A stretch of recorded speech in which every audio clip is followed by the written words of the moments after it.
Good morning.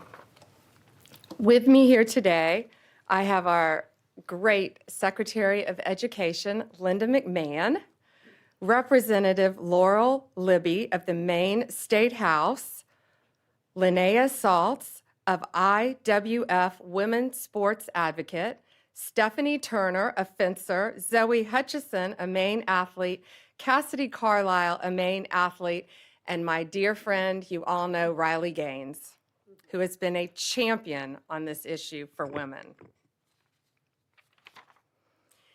Today, the Department of Justice is announcing a civil lawsuit against the Maine Department of Education. The state of Maine is discriminating against women by failing to protect women in women's sports. Pretty basic stuff. This is a violation of Title IX. The Department of Justice will not sit by when women are discriminated against in sports. This is about sports. This is also about these young women's personal safety. I've met many of these women throughout the past weeks and months, and what they have been through is horrific. We have exhausted every other remedy. We tried to get Maine to comply. We don't like standing up here and filing lawsuits. We want to get states to comply with us. That's what this is about. We have repeatedly notified Maine of its infractions and urged them to remedy the situation to protect women. We've stripped grants from Maine through other departments, and we are going to continue to fight for women. Let me give you some examples. Let me give you a timeline. This timeline, I think, is pretty important. So in February 2024, these are just a few examples. A biological boy started competing in women's ski races and cross-country races in Maine. He came in first in the 5K with a time that would have been 43rd among men. In February 2025, a biological boy won first place in the pole vaulting competition in Maine's indoor track and field meet. He beat every other girl by a significant margin. That qualified him for regional championships. That took a spot away from a young woman in women's sports. Shame on him. February 21st, 2025, President Trump has the governors at the White House. President Trump has the exchange with Janet Mills. He asked her about the issue. Her response, "We'll see you in court." Well, we still didn't sue. HHS and the Department of Ed opened investigations in an attempt to get them to comply. They both found violations. And in March, Maine refused to comply. I want to read you this letter.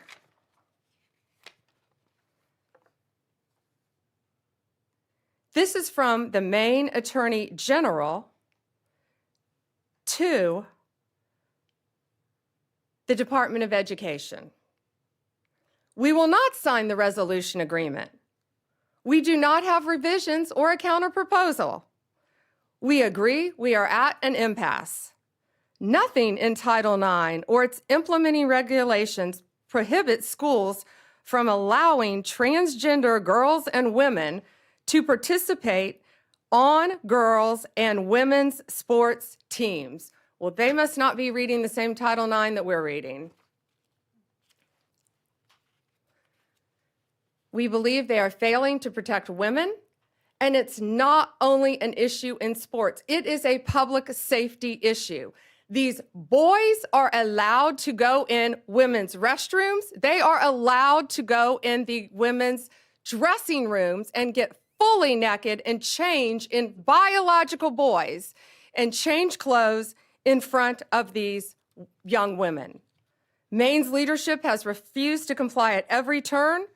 So now we have no other choice. We are taking them to court.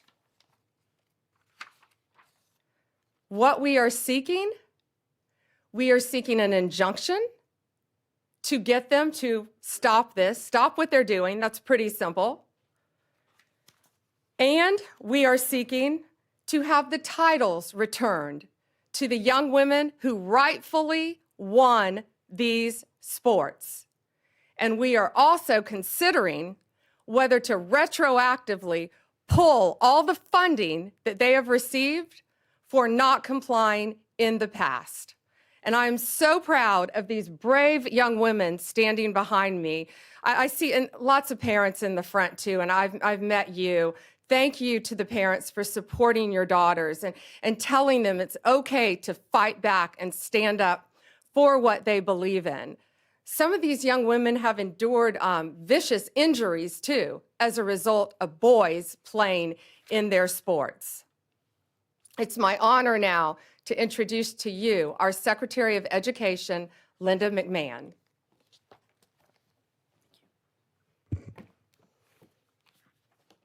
Good morning, everyone. I don't think our case could have been stated any better than it was just presented by our Attorney General, Pam Bondi. And I thank you very much for your participation this morning, and I will echo Attorney General's comments about how brave these women are, these young women.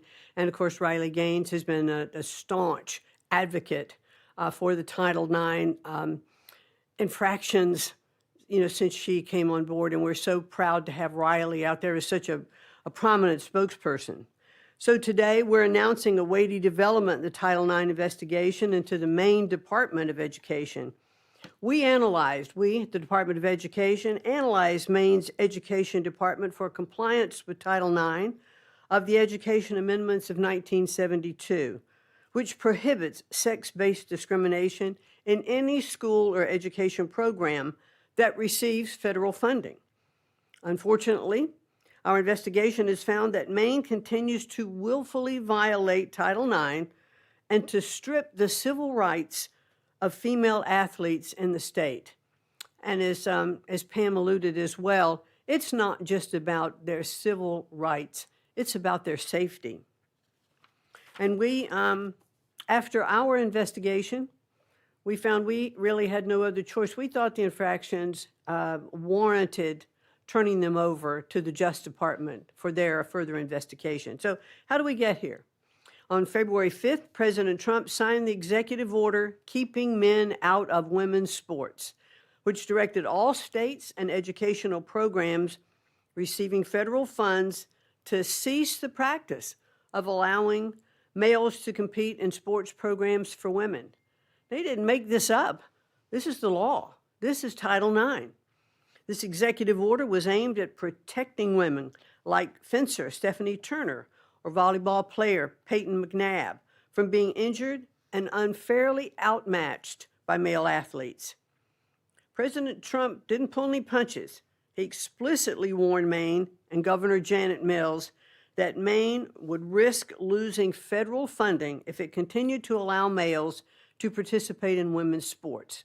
Governor Mills chose to openly flout Title IX compliance, telling President Trump, and I'll repeat what the general said, "We'll see you in court," and obviously we are going to. That same day, our Office for Civil Rights opened an investigation into the Maine Department of Education and Maine School Administrative District Number 51 for permitting males and girls sports and denying female-only intimate facilities. The department's investigation confirmed Maine's Title IX violations, and we offered Maine leaders multiple opportunities to change their policy and to protect women in sports, and they have refused.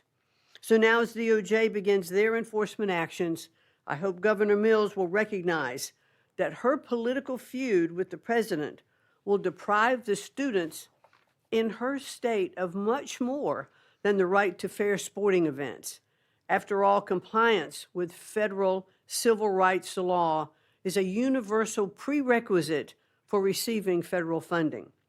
The Trump administration could not be any clearer to all states, sports leagues, and educational institutions. We take the violations of women's civil rights very seriously. I have 3 granddaughters, and I want to make sure that they are treated fairly and that they aren't exposed, in dressing rooms. We want We want to make sure that if you open women's sports or intimate facilities to males, you expose yourself to federal civil rights investigations. Governor Mills will definitely get her wish. We thank you all for being here this morning. Look forward to seeing you later. Thank you, Secretary. I'd now like to introduce to you State Rep Laurel Libby from Maine, who has been a champion for these young women in the state of Maine. And thank you, Representative. Thank you, Attorney General Bondi. It's unfortunate that we have to be here today because Governor Mills and legislative Democrats, along with the Maine Principals Association, continue to persist in discriminating against Maine women and girls. They are out of alignment with 2/3 of Mainers who believe that biological males have no place in girls' sports. Earlier this week, MSAD 70 School Board voted unanimously to align with Title IX. They're in alignment with 2/3 of my fellow Mainers. And I would encourage other school boards throughout Maine, I would exhort you to speak up for Maine girls similarly and vote to align with Title IX. I thank you to the Trump administration and AG Bondi for taking action on behalf of our girls and helping to ensure a safe, fair, and level playing field in Maine. Thank you. You know, President Trump, before he was elected, this has been a huge issue for him. Pretty simple. Girls play in girls' sports, boys play in boys' sports. Men play in men's sports, women play in women's sports. And he got to know a great young woman during that time named Riley Gaines. And we are all so proud and honored to have her here with us. Riley has been a champion nationally for this issue. Riley, please join us.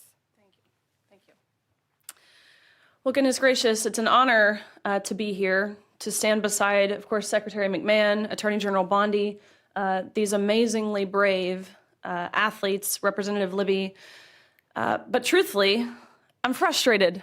I'm frustrated that we have to be here, that we as women have to stand before you all on national television demanding equal opportunities, demanding privacy in areas of undressing, demanding safety in our sports. Amazing to me that we are still here fighting this fight, that the Democratic Party has really doubled down, tripled down, quadrupled down on their ridiculous stance, but that's exactly what they've done.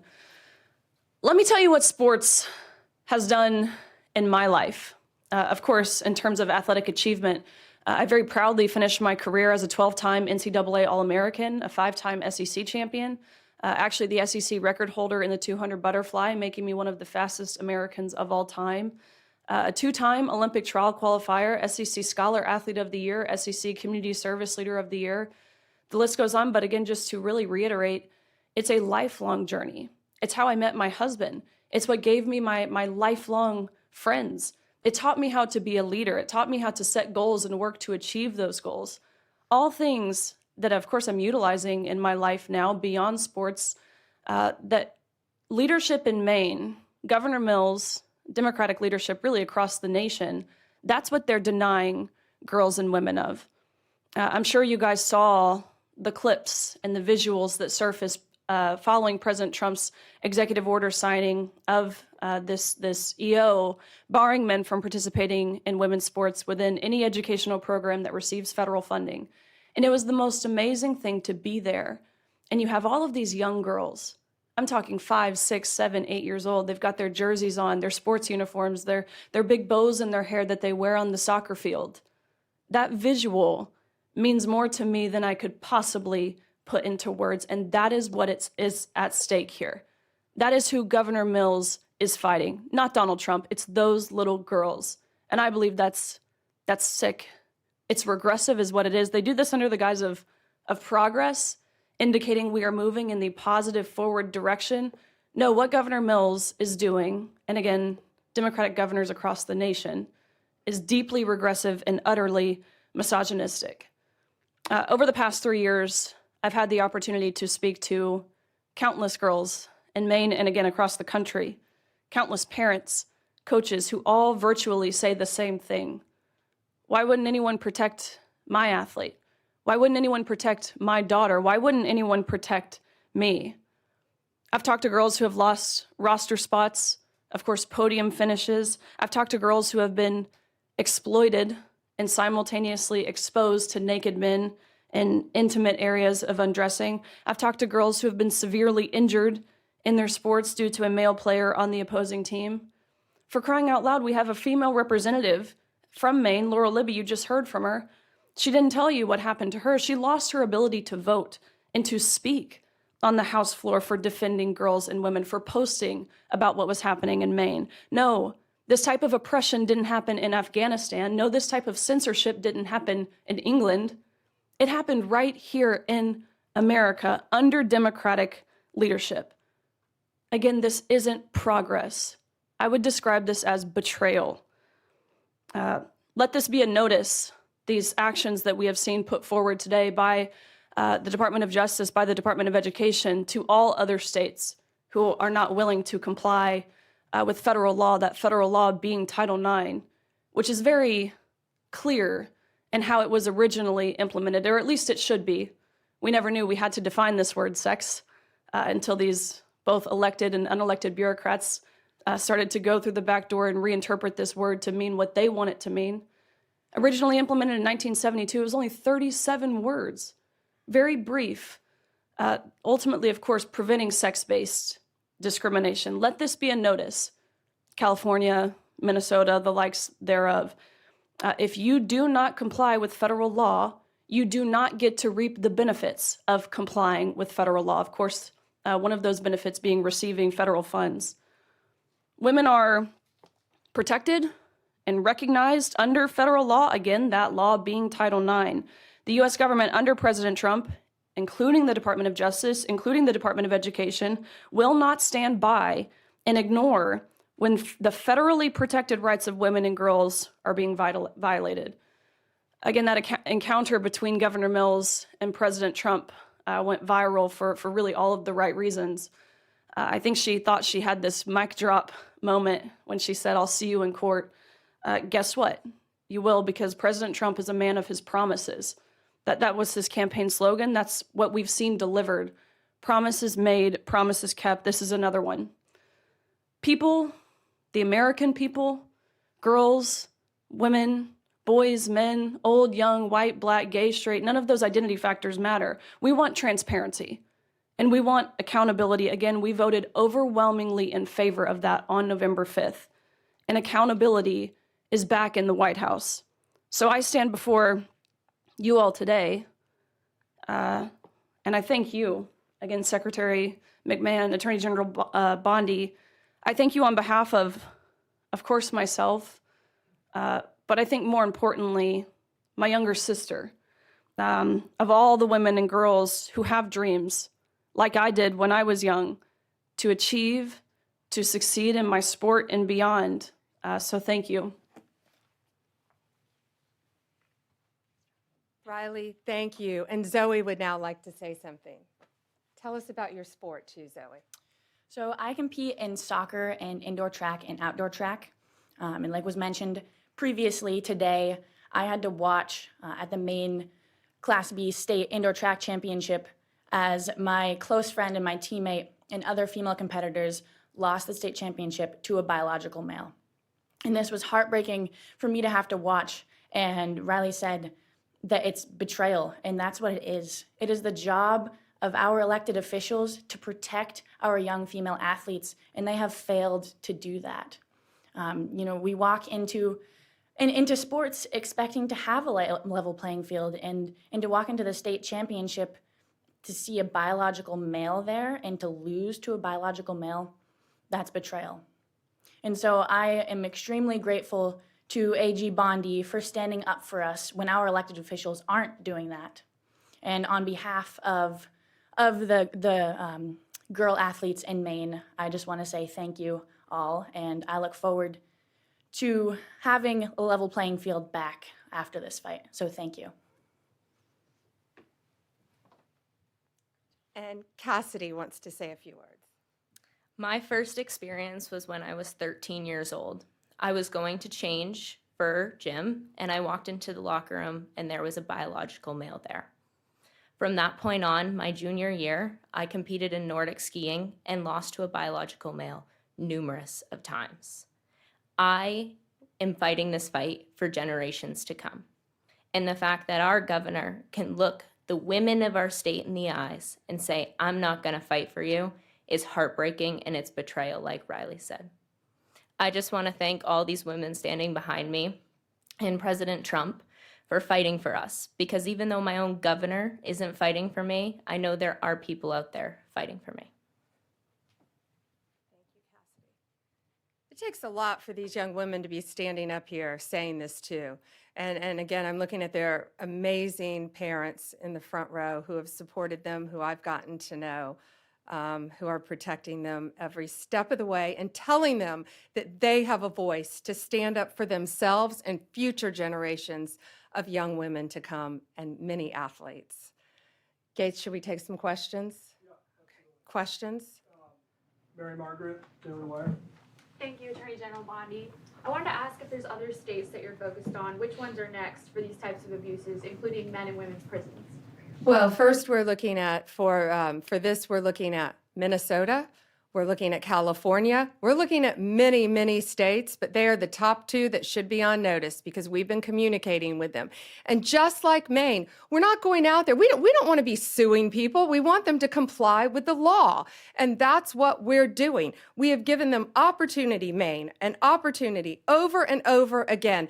The Department of Education, HHS, they went and sat down with them in person, multiple meetings, and got nowhere. So now this is where we are because they refuse to protect young women in their state. So yes, Minnesota, California, multiple states. As far as prisons, had nothing to do with Title IX. We took away funding from Maine as well. We decided to go a different direction in our grants, because we saw one reason they allowed a 6'1", 245 giant man who had violently, no murders, nice, but he had violently murdered his parents with a knife and the family dog, serving life in prison, and he chose to identify as a woman. So guess where he's being housed? In a female prison in Maine.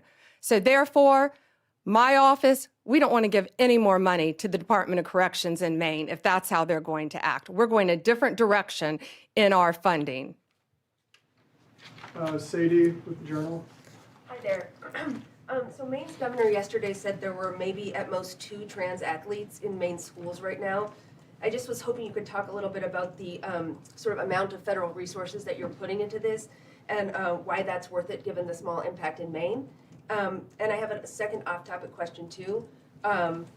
Given that it has some of the same elements as the fire bombings of Tesla dealerships that you've charged federally and called domestic terrorism, I'm wondering if you would say the arson at Pennsylvania Governor Josh Shapiro's house would also be domestic terrorism and something you would investigate federally, and if not, what constitutes domestic terrorism? Okay, so first the on-topic question about the, I haven't heard Janet Mills' comment. Governor Mills said it's only a couple trans athletes. Well, I think those are boys who identify as girls wanting to beat girls in girls' sports. Well, if one young woman is in jeopardy, one, that's enough for us to be standing up here. One, no boy will be undressing in a girl's locker room. No boy will be walking in a woman's restroom. And no boy, when we're finished with this, will be beating young girls in sports. These young women have, many of them have trained, since you were in elementary school for your sport? Riley, when did you start swimming? 4 years old. They have trained their entire lives. Some of them have lost scholarships.